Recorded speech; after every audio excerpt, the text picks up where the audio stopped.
Welcome to The Explainer. Okay, today we're diving into a massive, literal game changer in how we think about money. For years, open banking was basically viewed as just a regulatory chore, right? A compliance checklist driven by mandates like PSD2 over in Europe. But today, we are completely shifting our mindset from that traditional, rigid banking system to the dynamic, real-time connectivity of what we're going to call the fluid ledger.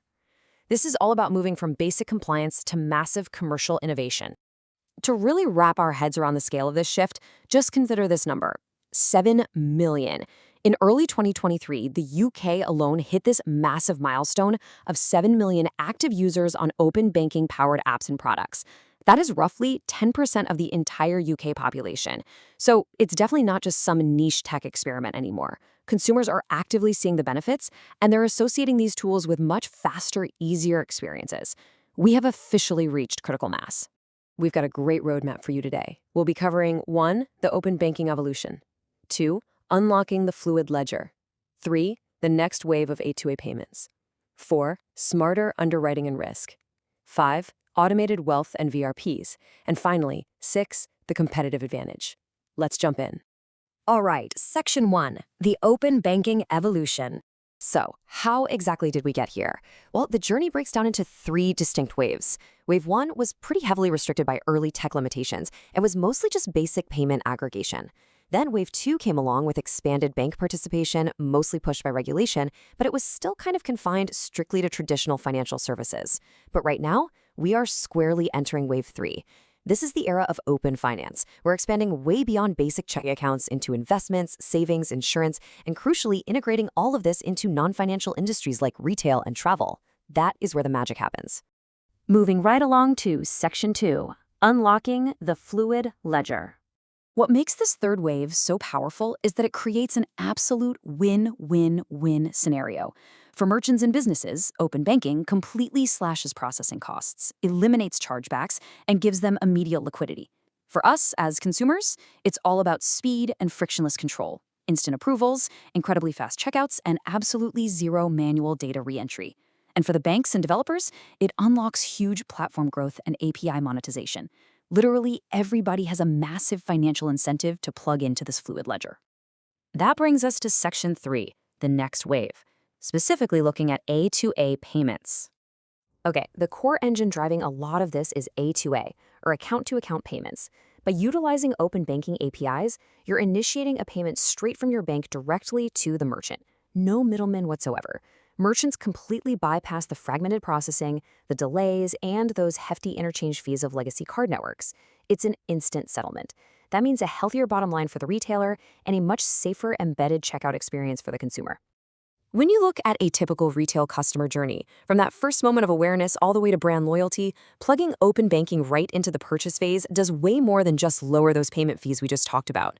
By securely accessing a consumer's transaction history, merchants can radically improve the post-purchase experience. It enables incredibly powerful tracking and hyper-personalized product recommendations for their next visit, but this time, it's all driven by real spending data instead of just guesswork. And hey, this goes way beyond just buying a pair of shoes online. Think about travel and hospitality. After a long, exhausting flight, the absolute last thing you want to do is stand in a slow-moving hotel lobby line, right? With this API connectivity, guests can securely verify their identity and check into hotels via an app before they even arrive on the property. You skip the front desk line, avoid the physical passport checks, and get your digital room key instantly. It takes a massive pain point and just completely dissolves it. All right, Section 4, smarter underwriting and risk. We are rapidly ditching the slow, bureaucratic nightmare of static credit scores. You know the ones, those rigid, point-in-time snapshots from credit bureaus that force everyone into slow, paper-based processes. Open banking shifts us entirely to hyper-personalized instant underwriting fueled by live cash flow analysis. It lets a business see exactly what a customer can actually afford right this second, paving the way for instant remote approvals for loans, mortgages, or buy now, pay later services. This is absolutely shaking up the automotive industry. Historically, sorting out the financing is this massive, frustrating bottleneck sitting right between picking out the car and actually driving it off the lot. It usually means multiple trips to the dealership, piles of paperwork, and sometimes days of waiting. But now, by analyzing live spending patterns, dealerships can completely flip the script. They can actually offer pre-approved financing before a customer even formally applies. This drastically shrinks that time to yes down to almost nothing. It allows for remote contract signing. And because this underwriting is based on actual real-time financial health rather than a generic score, it actually lowers credit default rates for lenders. It is simply faster for the buyer and safer for the seller. Let's pivot to Section 5, Automated Wealth and VRPs. You are definitely going to want to know this acronym, VRP, which stands for Variable Recurring Payments. This is the ultimate tool for frictionless money management. Unlike an old-school direct debit where the amount is stubbornly rigid, VRPs allow for automated, flexible transfers. It can automatically sweep funds to pay for dynamic, ever-changing utility bills without making you re-authenticate every single time. Or, even better, it can be programmed to automatically shift your spare cash into high-yield savings accounts in real time, just based on your changing balance. And when you pair those VRPs with premium API capabilities, the results are literally staggering. We're talking about 360-degree account aggregation. Imagine having a single interface that gives you, or your financial advisor, a total unified view of all your accounts, seamlessly managing multi-currency balances and executing cross-border transfers. Consumers and businesses are gaining unprecedented, totally automated control over their wealth and liquidity. Which brings us to our final part, Section 6, the competitive advantage. So what's the catch? Well, the biggest hurdle to fully unlocking this fluid ledger is consumer consent. People are incredibly protective of their banking data, and rightly so. To drive adoption, companies absolutely must educate their users and guarantee crystal clear, transparent terms. But the real secret sauce? You have to trade tangible benefits. Offer them extended return windows, exclusive cashback, or instant loyalty points in exchange for their data access. You have to explicitly show them the value they are getting by participating.